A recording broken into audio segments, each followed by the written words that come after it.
Good morning.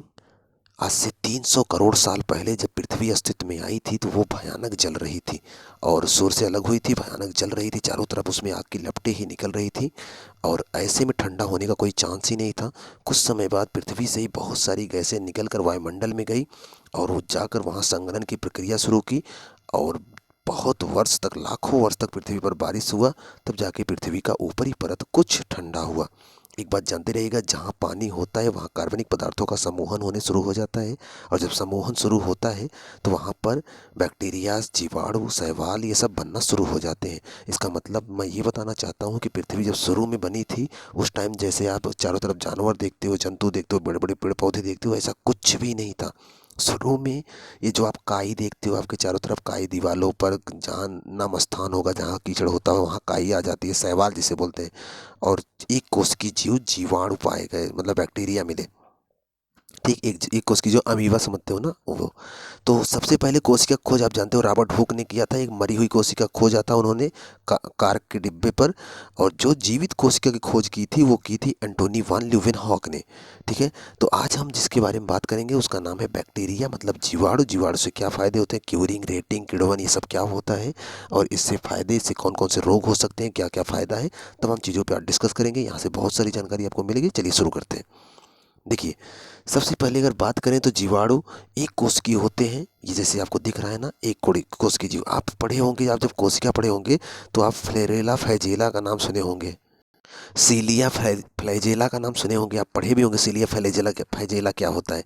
दरअसल जो जीवाणु होते हैं ना उनके शरीर पर रोए जैसी संरचना होती है। एक कोशिकी है ना, हर कोशिका के ऊपर रोए जैसी संरचना होती है जो उनको सरकने में, चलने में मदद करती है। तो जीवाणुओं के ऊपर देखो रोए की जैसी संरचना है ना, यही सीलिया फ्लैजेला है जो क्या करती है, इनको आगे बढ़ने में मदद करती है। ठीक है, ये तो आप जान गए होंगे। अब जानिएगा, जो जीवाणु होते हैं इनमें पूंछ होती है और ये इन्हीं सीलिया फ्लैजेला और पूंछ के माध्यम से ही आगे बढ़ते रहते हैं। अब जीवाणु की अगर खोज की बात हो तो किसने किया था, उसकी बात करने से पहले आप ये समझ लीजिए कि जीवाणुओं की आकृति कोई निश्चित नहीं होती। मतलब कोशिका की एक कोशिकीय होते हैं तो वो दंडाकार हो सकते हैं, जैसे ये वाला है, गोलाकार भी हो सकते हैं, अनियमित आकृति के हो सकते हैं। जीवाणुओं का ही संरचना अंदर दे रखा है।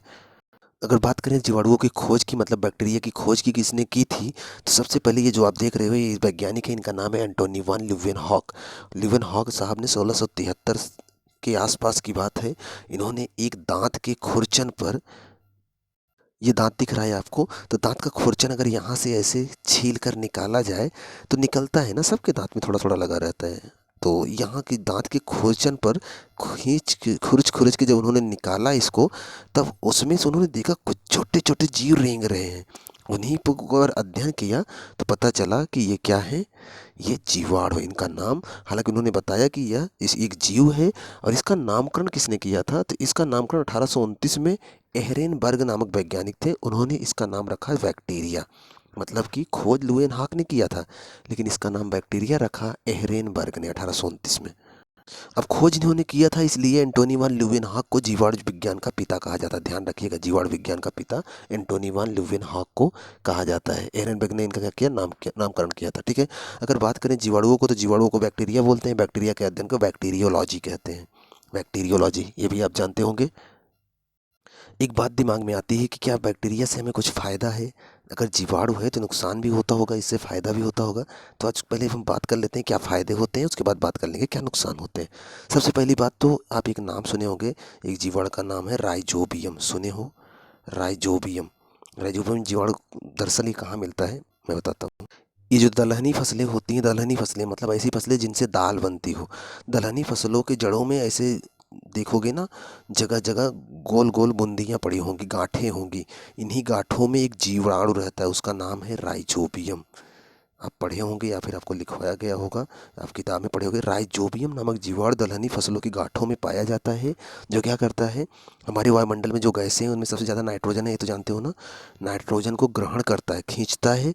और कहाँ खींचता है, मिट्टी के अंदर, क्योंकि जड़ें मिट्टी के अंदर होती हैं तो वो मिट्टी के अंदर खींच लेता है और नाइट्रोजन को नाइट्रेट के रूप में बदल कर ग्रहण कर लेता है।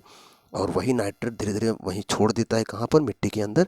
तो मिट्टी में नाइट्रोजन की मात्रा भरपूर हो जाती है जिससे मिट्टी उपजाऊ हो जाती है। आप यूरिया जो डालते हो, यूरिया क्यों डालते हो खेतों में, क्योंकि आप उसमें नाइट्रोजन डालना चाहते हो। देखते हो नहीं, आप जो यूरिया लाते हो उसमें लिखा रहता है 46% यूरिया। सॉरी 46% नाइट्रोजन, यूरिया में 46% नाइट्रोजन होता है। मतलब अगर आप खेत में यूरिया डाल रहे हो तो यूरिया नहीं, नाइट्रोजन डाल रहे हो, तो ये नाइट्रोजन लाने का काम जीवाणु भी तो कर लेते हैं। ठीक है, इसीलिए कहा जाता है जो फसल, जो ज़मीन कम उपजाऊ हो वहाँ पर आप दलहनी फसलें उगा लो, जैसे अरहर की खेती कर लो, चने की खेती कर लो ना, तो वहाँ पर नाइट्रोजन भरपूर मात्रा में हो जाता है। ये दिख रही है, ये इस तरह से होता है। एक जीवाणु होता है, आप नाम सुने होंगे, लैक्टोबैसिलस। लैक्टोबैसिलस जीवाणु क्या करता है, दूध में जो प्रोटीन होता है, दूध में प्रोटीन होता है केसीन प्रोटीन, सुने होंगे। दूध में जो केसीन प्रोटीन होता है ना, उससे क्या करता है, दही में बदल देता है। लैक्टोबैसिलस क्या करता है, दूध को दही में बदलने का कार्य करता है। बहुत बचपन से आप पढ़े होंगे, दूध को दही में बदलने का काम कौन सा जीवाणु करता है, तो लैक्टोबैसिलस करता है। किस प्रोटीन को बदलता है, केसीन प्रोटीन को बदलता है, इसको याद रखिएगा। और दूसरी बात, ये जो बदलने की प्रक्रिया, इसे क्या बोलते हैं, दूध का दही में बदलना क्या कहलाता है, किण्वन कहलाता है। सुने होंगे, दूध का दही में बदलना क्या कहलाता है, किण्वन कहलाता है, याद रखना इसको। एक जीवाणु और होता है, उसका नाम होता है एसेटोबैक्टर। एसेटोबैक्टर जीवाणु, एसेटोबैक्टर जीवाणु क्या करता है, एसेटोबैक्टर जीवाणु क्या करता है, सिरका बनाने में, आपके घर पे सिरका बना होगा तो जो सिरके में महक आती है, जो सिरका बनता है ना, वही जीवाणु की मदद से बनता है। वही उसमें किण्वन की प्रक्रिया करता है, किण्वन की प्रक्रिया के द्वारा ही सिरका भी बनता है, और किण्वन की प्रक्रिया के द्वारा ही दूध से दही बनता है, याद रखना इसको। और एक जीवाणु होता है बेसिलस मेगाथेनियम, सुने होंगे आप, बेसिलस मेगाथेनियम।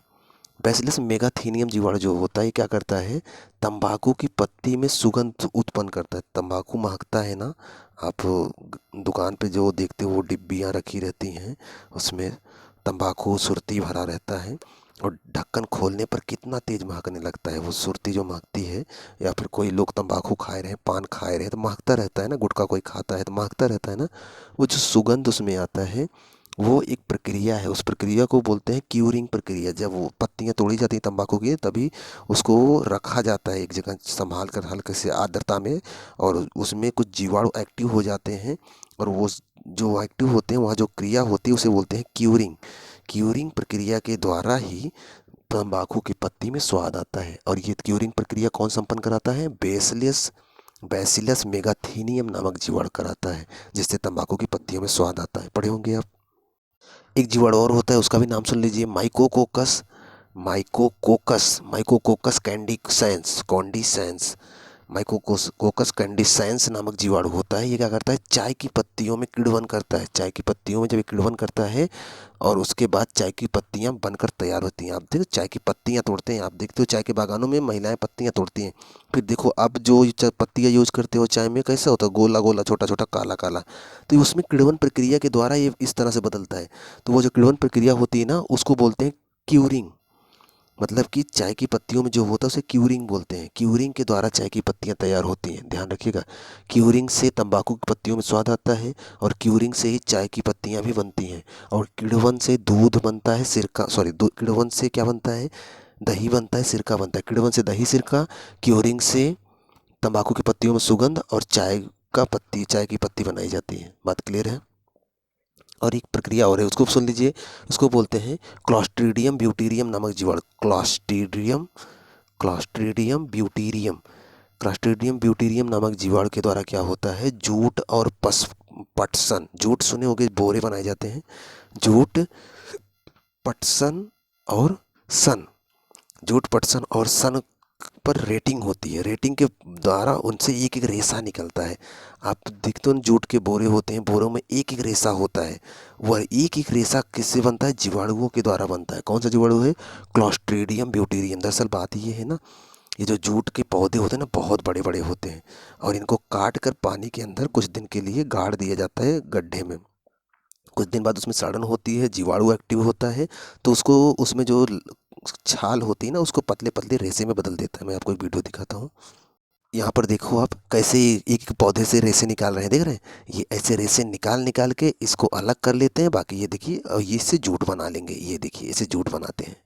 इस तरह से जूट बनाया जाता है, उसको अलग करते हैं, साफ करते हैं, तब जाकर वो बोरे के रूप में कन्वर्ट होता है।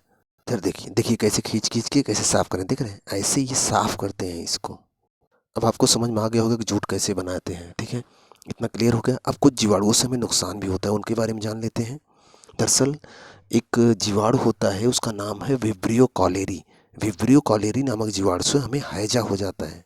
दिख रहा है हैजा में क्या होता है, शरीर से पानी की कमी हो जाती है, इतनी उल्टी दस्त होती है, इतनी उल्टी दस्त होती है, हैजा कॉलरा जिसे बोलते हैं। इसकी वजह से शरीर में पानी की कमी हो जाती है, आदमी की मौत तक हो जाती है। विब्रियो कॉलेरी नामक जीवाणु से फैलता है।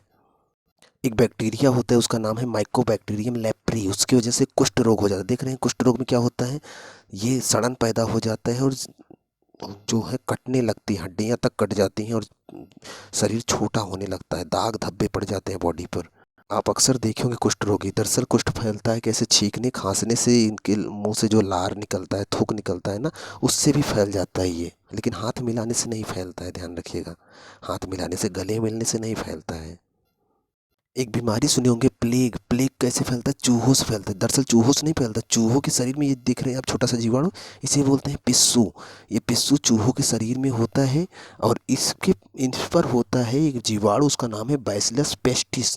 बैसिलस पेस्टिस जीवाणु जो है, उसी की वजह से प्लेग फैलता है। इससे त्वचा में सड़न होने लगती है और अगर सही समय पर इलाज न हो तो आदमी की मृत्यु भी हो सकती है। एक नाम सुने होंगे काली खांसी, काली खांसी होमोफिलस परटूसिस नामक जीवाणु से फैलता है। देख रहे हैं काली खांसी में क्या होता है, यहाँ तक फेफड़ों में इतना छेद जैसा हो जाता है, इतनी खांसी आती है, इतनी खांसी आती है, बर्दाश्त नहीं होता और सही समय पर इलाज ना हो तो मौत तक हो जाती है। ठीक है, तो इतना तो आप जान के जीवाणुओं से, कुछ हानिकारक जीवाणु, कुछ लाभदायक जीवाणु। दरअसल जीवाणु जहाँ भी होते हैं बहुत कम समय में बहुत करोड़ों की संख्या में अपनी संख्या बढ़ा लेते हैं, बहुत तेज़ी से बढ़ते हैं। तो दरअसल इनके बढ़ने की दर को मापने के लिए एक यंत्र का प्रयोग करते हैं। उस यंत्र का नाम है, जानते हैं, हीमोसाइटोमीटर। हीमोसाइटोमीटर, ध्यान रखिए, पूछा जाता है पेपर में। हीमोसाइटोमीटर्स क्या करते हैं, जीवाणुओं की वृद्धि दर को मापते हैं। तो ये रहा जीवाणु से संबंधित कुछ महत्वपूर्ण तथ्य। आशा करते हैं कि आपको बहुत सारी जानकारी मिली होगी। इन सबको आप नोट बना लीजिएगा, अपने कॉपी में रख लीजिएगा। यहाँ से क्वेश्चन हमेशा पेपर में आते हैं, तो आप इनको तैयार रखिएगा। अगर चैनल पर पहली बार आए, सब्सक्राइब कर लीजिएगा चैनल को, और अगर पुराने हैं तो उन लोगों के पास ज़रूर शेयर करिए जो इनके बारे में नहीं जानते हैं। मिलते हैं आपसे नेक्स्ट वीडियो में, तब तक आप पढ़ते रहें।